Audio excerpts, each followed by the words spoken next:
حضرت عمر فاروق رضی اللہ تعالی عنہ۔ حضرت عمر معمولی شخص نہیں، معمولی آدمی نہیں۔ کچھ لوگ صدیوں کے بعد پیدا ہوتے ہیں اور کچھ لوگ ایسے ہوتے ہیں جو ایک ہی بار پیدا ہوتے ہیں، ان جیسا دوسرا پیدا ہوتا ہی نہیں۔ اس لیے صوفیاء کہتے ہیں کچھ مرید ہوتے ہیں، کچھ مراد ہوتے ہیں۔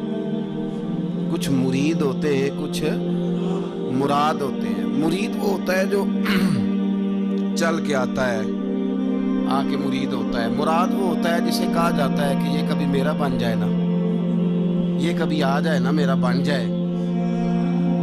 حضور کی مراد ہے اللہم اعز الاسلام بے اسلام عمر ابن خطاب، اے اللہ اسلام کو عزت دے دے، میرے عمر کو کلمہ پڑھنے کی توفیق عطا فرما دے۔ میرے رسول پاک علیہ السلام سب کے لیے دعا مانگتے ہیں نا، حضور کی دعا عام ہے، لیکن مصطفیٰ کریم نے کعبے کا غلاف تھام لیا اور غلاف کعبہ کو حضور نے سینے سے لپٹایا اور سینے سے چمٹا کے کہا اللہ میں نے تو کبھی سوال ہی زیادہ نہیں کیے، میں کرنے آیا ہوں، مجھے عمر دے۔ ارے ہاں منایا ہی نہیں جاتا۔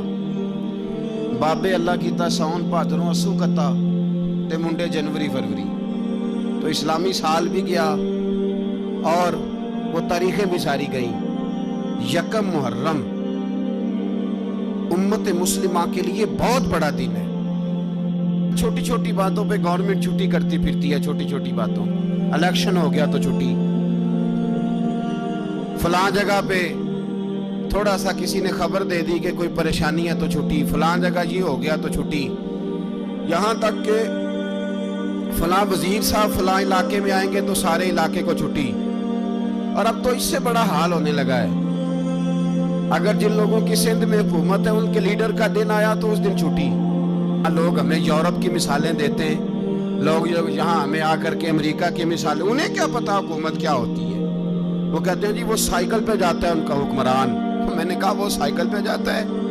میرے عمر فاروق مدینے سے مکے گئے تھے تو پیدل ہی حج کرنے چلے گئے، پیدل ہی۔ اور جناب عمر فاروق رضی اللہ تعالیٰ عنہ عید کی نماز پڑھانے گئے، عید کی نماز عمر خطبہ عید دینے گئے۔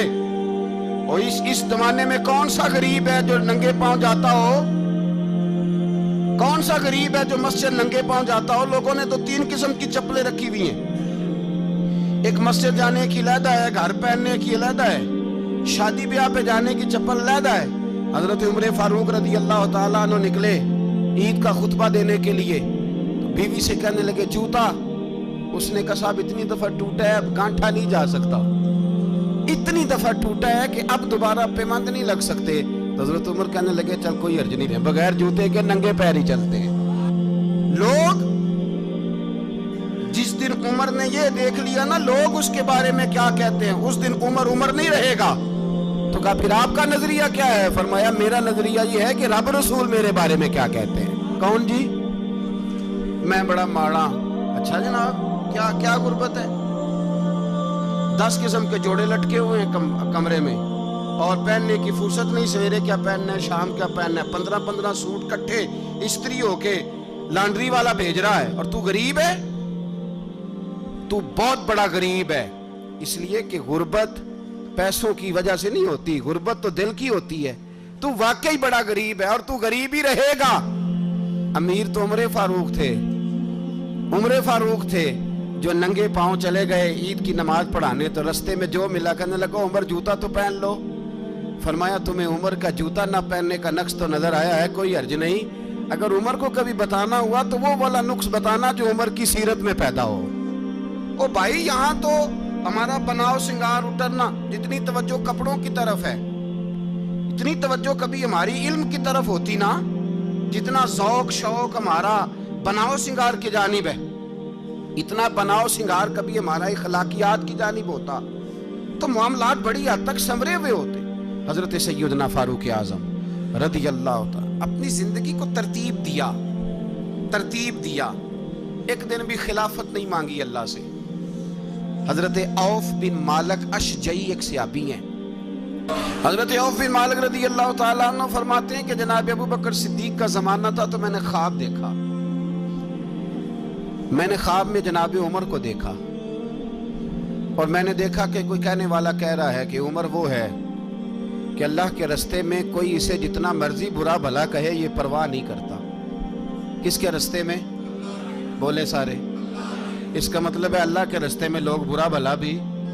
قرآن مجید نے کہا وَلَا يَخَافُونَ لَوْمَةَ لَائِمٍ. کچھ لوگ ایسے ہیں جو برا بھلا کہنے والوں کی پرواہ کہ عمر خلیفہ بنے گا. اور تیسری بات میں نے خواب میں یہ دیکھی کہ عمر شہید بھی کیا جائے گا.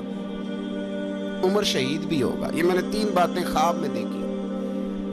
خلیفہ تھے. وہ کہنے لگے ٹھہر جا میں عمر کو بلاتا ہوں اس کے سامنے دوبارہ سنانا. اس کے سامنے فرماتے میں نے بلایا حضرت عمر فاروق کو. آ کے بیٹھے. خواب شروع ہوا. کا ایک بات تو میں نے یہ دیکھی کہ آپ ملامت کرنے والے کی پرواہ نہیں کرتے. دوسرا آپ خلیفہ بنے گے. جناب عمر کہنے لگے چپ کر, ابو بکر کے سامنے ہی کہہ رہا ہے, چپ کر, خلیفہ کے سامنے ہی کہہ رہا ہے.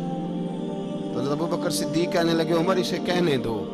مجھے لگتا ہے رب کی رضا یہی ہے کہ میرے بعد اگر مصطفیٰ کا منبر ملے تو عمر کو ملے. اسے کہنے دو, کہنے دو. یار یہاں تو لوگ ڈینگے مارتے ہیں, یہاں تو لوگ دعوے کرتے ہیں میرے سامنے فلانے کو بھی بٹھاؤ, فلانے کو بھی بٹھاؤ, اس کو کیا پتا, اس کو کیا پتا. یہ تو بڑکے مارنے کا دور ہے. حضرت عمر رضی اللہ تعالیٰ عنہ کو تیسری بات کہی. حضرت عوف بن مالک نے کہا آپ شہید کیے جائیں. نیک لوگوں کے خواب بڑی حد تک سچے ہوتے ہیں. کہا میں نے خواب دیکھی ہے. تو حضرت عمر کہنے لگے شہید تو دلیر لوگ ہوتے ہیں.